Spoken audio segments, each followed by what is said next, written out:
Hello good morning मेरे प्यारे साथियों। हिस्ट्री का क्लास आगे बढ़ाते हुए आज हम शुरू करेंगे गवर्नर जनरल और वायसराय। आइए शुरू करते हैं। आप लोग से भी क्वेश्चन पूछेंगे, आप लोग दीजिएगा जवाब, ठीक है? ठीक। क्लाइव के समय असैनिक तथा सैनिक दोनों सुधार हुए। क्लाइव के समय सैनिक और असैनिक दोनों का सुधार हुआ। ठीक है। असैनिक सुधारों के अंतर्गत क्लाइव ने उपहार लेना तथा निजी व्यापार बंद करा दिया। असैनिक सुधारों के अंतर्गत क्या क्या बंद कराया? उपहार लेना, निजी व्यापार करना बंद कर दिया। ठीक है। उसने आंतरिक कर देना अनिवार्य बना दिया। जो आंतरिक कर होता था वो देना अनिवार्य बना दिया। सैनिक सुधारों के अंतर्गत क्लाइव ने आज्ञा दी कि दोहरा भत्ता बंद किया जाए। दोहरा भत्ता जो दिया जाता था उसको बंद कर दिया जाए। ठीक है। तथा जनवरी 1766 से यह भत्ता केवल उन सैनिकों को मिलता था जो बंगाल तथा बिहार की सीमा से बाहर कार्य करता था। सबसे पहले बोला कि दोहरा भत्ता बंद कर देंगे। उसके बाद यह भत्ता उसी को सिर्फ मिलेगा जो कि बंगाल और बिहार से अलग काम करेगा। ठीक है। अपने प्रशासनिक सुधारों के अंतर्गत हेस्टिंग ने 1772 ईस्वी में कोर्ट ऑफ डायरेक्टर के आदेशानुसार बंगाल में द्वैत शासन की समाप्ति की घोषणा की और राजकीय कोषागार का स्थानांतरण मुर्शिदाबाद से कलकत्ता कर दिया। वारन हेस्टिंग जो था कब द्वैत शासन की समाप्ति की? 1872 में। 1872 में। ठीक है। और राजकीय कोषागार को स्थानांतरित कर मुर्शिदाबाद से कहाँ कर दिया? कलकत्ता स्थानांतरित कर दिया। वारन हेस्टिंग का विचार था कि समस्त भूमि शासक की है। वारन हेस्टिंग का विचार था कि समस्त भूमि शासक की है। ठीक। राजस्व सुधारों को व्यवस्थित करने के लिए उसने परीक्षण और अशुद्धि के नियम को अपनाया। परीक्षण और अशुद्धि के नियम को अपनाया राजस्व सुधार के। हाँ, राजस्व सुधारों को व्यवस्थित करने के लिए उसने परीक्षण और अशुद्धि के नियम को अपनाया।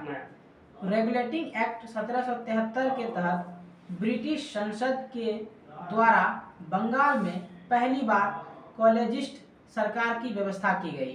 किस रेगुलेटिंग एक्ट के द्वारा कॉलेजिस्ट सरकार की व्यवस्था की गई? 1773 ईस्वी के रेगुलेटिंग एक्ट के द्वारा बंगाल में कॉलेजिस्ट सरकार की व्यवस्था की गई।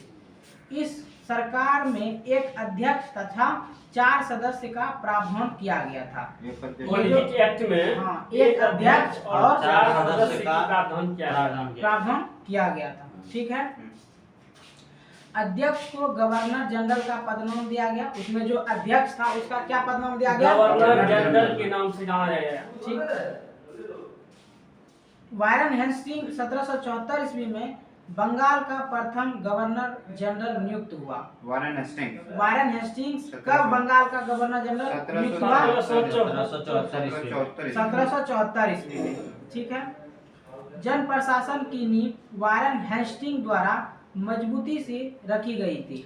जन प्रशासन की नींव वारन हेस्टिंग ने मजबूती से रखा था। जन प्रशासन की नींव। ठीक है। जन प्रशासन की नींव किसने रखी थी? वारन हेस्टिंग ने रखी थी। ठीक। जिस पर ऊपरी संरचना कॉर्नवालिस ने तैयार की थी। जिस पर ऊपरी संरचना किसने तैयार की थी? कॉर्नवालिस ने की थी। कॉर्नवालिस के समय में न्यायिक सुधारों, फौजदारी कानूनों में सुधार, पुलिस सुधार, कर संबंधी सुधार तथा व्यापारिक सुधारों से जन प्रशासन की नींव पड़े। कॉर्नवालिस के समय में अनेक प्रकार के सुधार हुए, जिनमें से फौजदारी, पुलिस और न्यायिक सुधार और व्यापारिक सुधारों में पूरा एकदम जो है क्या किया? सुधार करने का प्रयास किया। 15 जनवरी 1784 को एशियाटिक सोसाइटी ऑफ बंगाल की स्थापना के समय बंगाल का गवर्नर जनरल लॉर्ड वारन हेस्टिंग था। तो सबसे पहले क्वेश्चन आता है कि एशियाटिक सोसाइटी ऑफ बंगाल की स्थापना कब हुआ? लॉर्ड वारन हेस्टिंग ने किया था 1784। कब हुआ था? 15 जनवरी 1784 लॉर्ड वारन हेस्टिंग किसके समय में हुआ था? लॉर्ड वारन हेस्टिंग के दौरान। चलिए ठीक है, लॉर्ड वारन हेस्टिंग के समय में हुआ था। सुरक्षा प्रकोष्ठ या घेरे की नीति से वारन हेस्टिंग्स तथा वेलेस्ली संबंधित थे। सुरक्षा प्रकोष्ठ या घेरे की नीति से कौन संबंधित थे? वारन हेस्टिंग संबंधित थे। वारन हेस्टिंग और वेलेस्ली संबंधित थे। ठीक है। वारन हेस्टिंग के अन्यायपूर्ण तथा निरंकुश कार्यों के कारण उस पर महाभियोग का मुकदमा चलाया गया। अच्छा। किस पे मुकदमा चलाया गया? वारन हेस्टिंग पर। जब ये वारन हेस्टिंग कहा जाता है कि जब ये यहाँ से शासन को समाप्त करके, मतलब इसका जब कार्यकाल समाप्त हो जाता है, उसके बाद जब ये ब्रिटेन गया था तो इस पे जो है ना एक बर्क न्यायाधीश था, उसके द्वारा इस पे महाभियोग लगाया गया था। ठीक है। तो सुरक्षा प्रकोष्ठ या घेरे की नीति से वारन हेस्टिंग्स तथा कौन संबंधित था? वेलेस्ली। वारन हेस्टिंग के अन्यायपूर्ण तथा निरंकुश कार्यों के कारण उस पर महाभियोग का मुकदमा चलाया गया, जो 1788 से 1795 तक चला रहा। 1788 में लगाया और 1795 तक चला रहा। ठीक। किंतु ब्रिटिश संसद ने उसकी सेवाओं को देखते हुए उसे सभी दोषों से मुक्त कर दिया। ठीक है। आइए आगे देखते हैं। रियासतों के प्रति प्रमुख ब्रिटिश नीतियों निम्नलिखित थे। सबसे पहला है कि कंपनी का भारतीय रियासतों से समानता के लिए संघर्ष। ये जो काल था ये 1740 से लेकर 1765 तक था। तो बताइएगा कंपनी का भारतीय रियासतों से समानता के लिए संघर्ष कब से कब तक रहा था? 1740 से 1765 तक। 1740 से 1765 तक रहा था।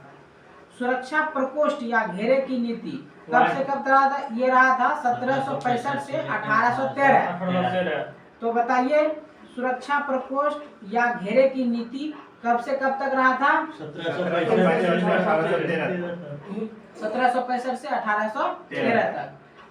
तीसरा है कि अधीनस्थ पार्थक्य की नीति, ये रहा था 1813 से 1857 तक। अधीनस्थ पार्थक्य की नीति कब से कब तक रहा था? 1813 से 1857 तक। 1857 तक। ठीक है। चौथा है कि अधीनस्थ संघ की नीति। अधीनस्थ संघ की नीति कब से कब तक? 1858 से 1935 तक। ठीक है। एक तो क्वेश्चन है कि अधीनस्थ पार्थक्य की नीति 1813 से 1857 तक। एक है कि अधीनस्थ संघ की नीति। संघ की नीति है 1858 से 1935 तक। और पांचवा है बराबर के संघ की नीति 1935 से 1947 तक। तो बताइए बराबर के संघ की नीति कब से कब तक रहा था? 1947 तक। ठीक है।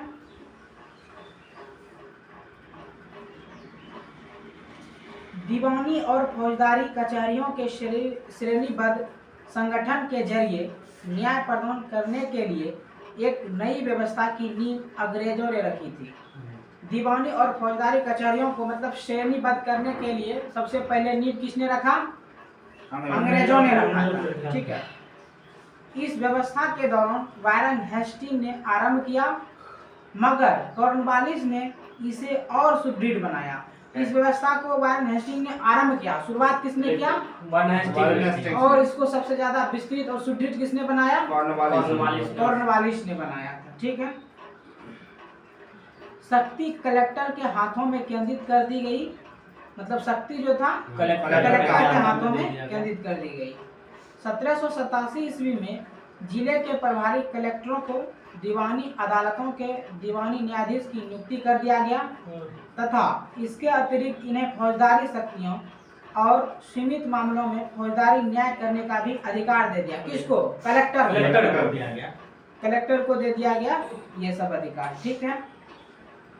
1790 से 1792 के बीच भारतीय न्यायाधीशों से युक्त जिला फौजदारी अदालतों को समाप्त कर उसके स्थान पर 4 भ्रमण करने वाले न्यायाधीश 3 बंगाल हेतु और 1 बिहार के लिए नियुक्त किए गए थे।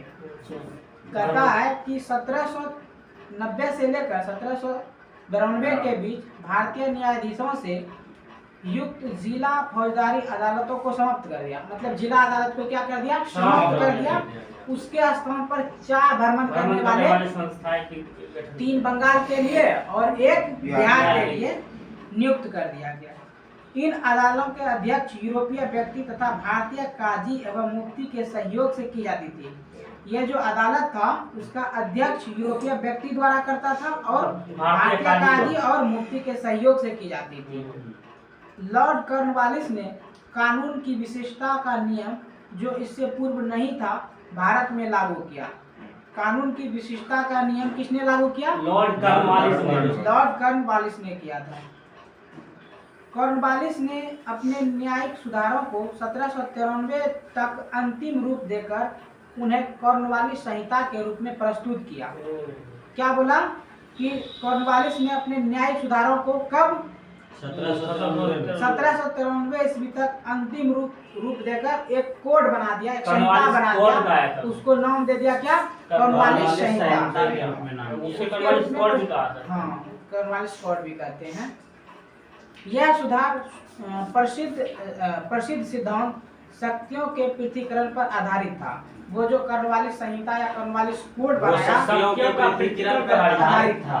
ठीक है, इसके तहत उसने कर तथा न्याय प्रशासन को पृथक कर दिया। मतलब जो कर लेना था और न्याय करना था दोनों को अलग कर दिया। कर विभाग लेगा और न्याय विभाग करेगा। इसीलिए उसका नाम क्या दे दिया, शक्तियों का पृथक्करण। ठीक है, कलेक्टर की न्यायिक तथा फौजदारी शक्तियां ले ली गई तथा उसके पास केवल कर संबंधित शक्तियां ही रह गई। किसके पास, कलेक्टर जो है, कलेक्टर की न्यायिक शक्ति तथा फौजदारी शक्तियां ले ली गई। ठीक है, तथा उसके पास केवल क्या रह गया, कर संबंधित शक्ति ही रह गई। खाली वो टैक्स वसूलेगा। हाँ, जिला दीवानी न्यायालयों के कार्यों के लिए एक अधिकारी की एक श्रेणी बनाई गई। क्या कहा कि जिला दीवानी न्यायालयों में कार्य के लिए एक नई अधिकारी की एक श्रेणी बनाई गई। जिला न्यायाधीशों को फौजदारी तथा पुलिस के कार्य भी दिए गए। फौजदारी और पुलिस कार्य भी दिया गया। ठीक है, कर के अतिरिक्त भारत की प्रसंविधाबद्ध सिविल सेवा या लोक सेवा का प्रारंभ कॉर्नवालिस द्वारा किया गया था। तो यहाँ से भी क्वेश्चन पूछता है कि सिविल सेवा या लोक सेवा का प्रारंभ किसने किया था, हाँ, लॉर्ड कॉर्नवालिस ने किया था। लॉर्ड कॉर्नवालिस जिसका शासनकाल 1786 से लेकर 1793 ईस्वी तक एवं 30 जुलाई 1805 से लेकर 5 अक्टूबर 1805 तक बंगाल का गवर्नर जनरल रहा था। कौन, कॉर्नवालिस जो है इसकी कब्र यहीं पर स्थित है, भारत में गाजीपुर उत्तर प्रदेश में है। ठीक है, इसकी मृत्यु जो था 5 अक्टूबर 1805 को गाजीपुर उत्तर प्रदेश में हो गया था और इसका जो है कब्र यहीं पर है। ठीक है, उसके बाद अगला गवर्नर जनरल आता है लॉर्ड वेलेस्ली जिसका शासनकाल 1798 से 1805 ईस्वी तक रहा था। ठीक है, लॉर्ड वेलेस्ली का शासनकाल कब से कब तक रहा था, 1798 ठीक है, 1798 से 1805 तक। लॉर्ड वेलेस्ली की सहायक संधि स्वीकार करने वाला पहला राज्य जो था वो हैदराबाद था, जो कि 1798 ईस्वी में अपनाया था। ठीक है, हैदराबाद में अपनाया सहायक संधि। तो बोलेगा कि वेलेस्ली की सहायक संधि को स्वीकार करने वाला पहला राज्य कौन था, हैदराबाद 1798 में। ठीक है, 1798 में। बसीन की संधि दिसंबर 1802 ईस्वी में पेशवा बाजीराव द्वितीय और अंग्रेजों के मध्य हुई थी। ये भी क्वेश्चन बहुत बार पूछा है, बसीन की संधि कब हुई थी, किसके बीच, पेशवा और अंग्रेजों बाजीराव द्वितीय के बीच हुआ था। ठीक है, लॉर्ड वेलेस्ली की सहायक संधि को स्वीकार करने वाला पहला मराठा सरदार पेशवा बाजीराव द्वितीय था। तो ये क्वेश्चन भी बहुत बार पूछा जाता है कि लॉर्ड वेलेस्ली की सहायक संधि को स्वीकार करने वाला पहला मराठा कौन था, बाजीराव द्वितीय था। इस सहायक संधि के तहत बाजीराव द्वितीय ने अंग्रेजों की संरक्षिता स्वीकार कर लिया और इस संधि के शर्तों के अनुसार अंग्रेजों ने पेशवा को पुणे में पुनः स्थापित करने के साथ लगभग 60,000 सैनिक पेशवा की रक्षा हेतु उसके राज में रखने का वादा किया। 60,000 सैनिक। 60,000 बोला कि हम आपके शिविर में ही पर, मतलब जो पेशवा पुणे में शासन कर रहा था, बोला कि वहीं पर हम, जो अंग्रेज बोला कि वहीं पर हम अपना सैनिक रखेंगे। ठीक, वादा किया। जबकि इसके बदले में पेशवा ने अंग्रेजों को 26 लाख रुपए वार्षिक आय वाले क्षेत्र प्रदान की सहमति जताई। बोला कि जो है 26 लाख रुपए जिसका आय होगा जो क्षेत्र में वो देंगे। ठीक। लॉर्ड वेलेस्ली जिसका शासनकाल 1798 से 1805 ईस्वी तक रहा था, उन्होंने भारतीय राज्यों को अंग्रेजी राजनीतिक परिधि में लाने के लिए सहायक संधि प्रणाली का प्रयोग किया। उसने सहायक संधि का आविष्कार नहीं किया था। बोला कि कॉर्नवालिस जो है सहायक संधि का आविष्कार नहीं किया था। कहता है कि इस प्रणाली का अस्तित्व तो पहले से ही था तथा वह क्रमिक रूप से विकसित हुई थी। मतलब बोलता है कि सहायक संधि जो है पहले से ही था, इन्होंने क्या किया, ज्यादा मतलब एक विस्तार किया, मतलब क्रमवार से। संभवतः डुप्ले प्रथम यूरोपीय था जिसने अपनी सेना किराए पर भारतीय राजाओं को दी थी। ठीक है, तो पहला व्यक्ति था डुप्ले ही था। मतलब क्या करता था इसमें कि जैसे कि स्थानीय राजा है या कोई भी यहाँ का राजा है, राज करता है, तो वो क्या करेगा, अंग्रेज जो शासन यहाँ करता था, यहाँ अंग्रेज सेना जो था वो राजा के दरबार में रखता था, उसका सारा वेतन राजा को देना पड़ता था। जो स्थानीय सैनिक रहता था उसको हटाना पड़ जाता था राजा को। इसमें क्या होता था कि मतलब जो कि स्थानीय जनता था उसमें थोड़ा मतभेद हो जाता था और थोड़ा ज्यादा युद्ध का संभावना बनने लगता था, काहे कि उसको रोजगार नहीं मिलेगा तो कुछ तो करेगा ना।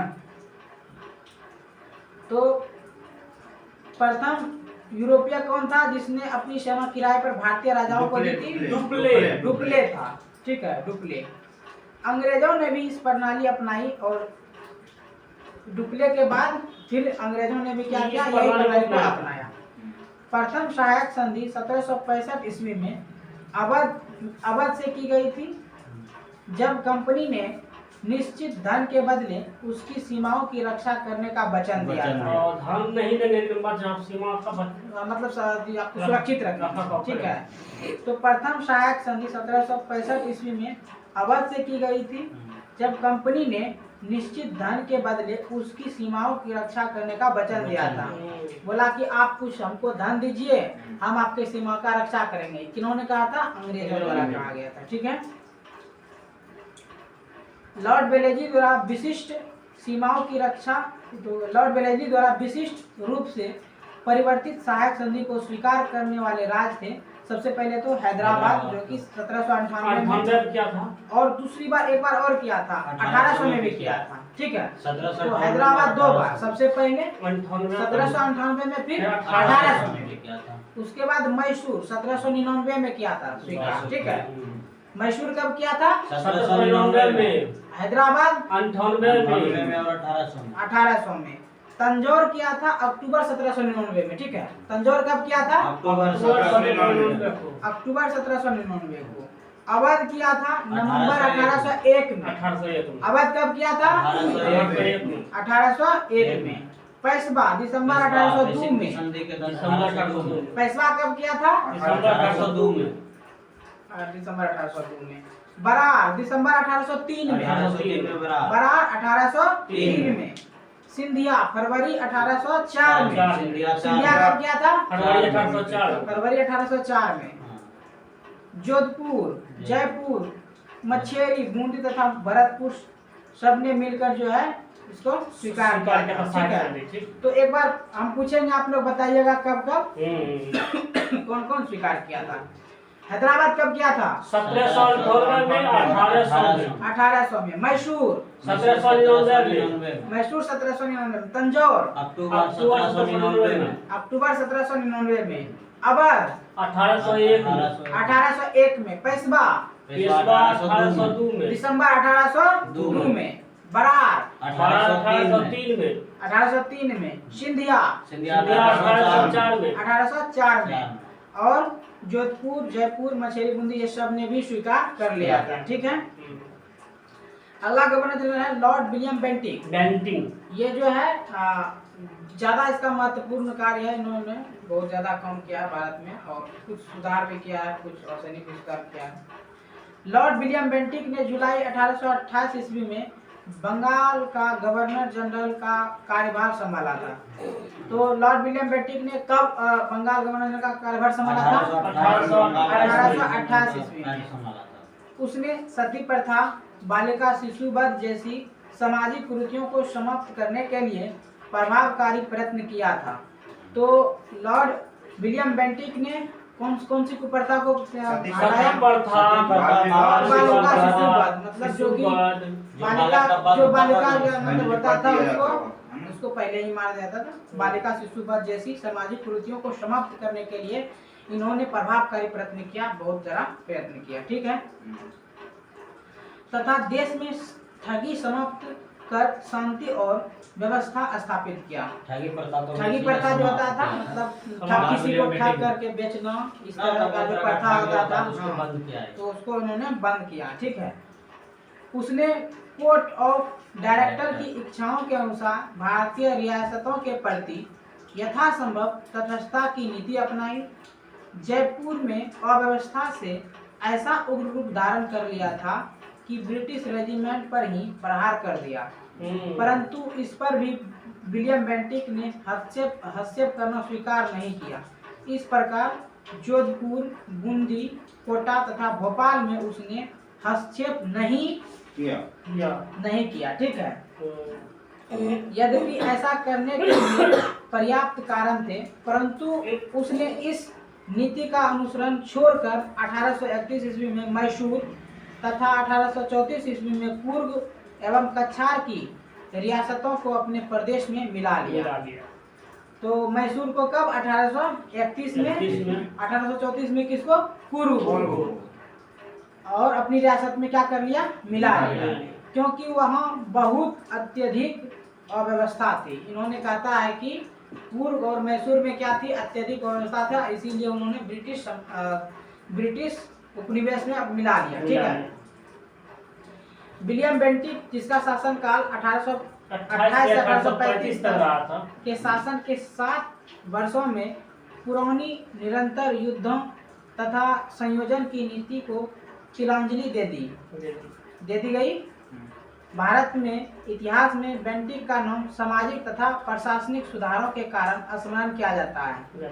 तो बताइए, भारत के इतिहास में बेंटिक का नाम जो है किसका कारण स्मरण किया जाता है? प्रशासनिक सुधार और सामाजिक सुधार के कारण उसका नाम स्मरण किया जाता है।